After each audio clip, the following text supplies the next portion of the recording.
Why merchant navy? I think this is a question asked by a lot of parents rather than the students themselves. Merchant navy is a glorious career. It makes an officer and a gentleman of an individual. It is also, not too many people know about it, it is the second line of defense. Merchant navy gives you lots and lots of responsibilities.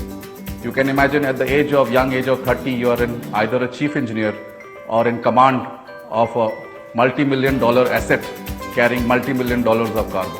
Huge responsibility which probably anyone in any other job will not even dream about. This and the challenges which we face at sea makes us a complete man. Not only that, we have fringe benefits of seeing the world in a short span of time and probably owning a BMW at the age of 35. Who else gets that? Of course, there are a lot of challenges of being away from home, but then at the age of 30, 35, the world is open to you.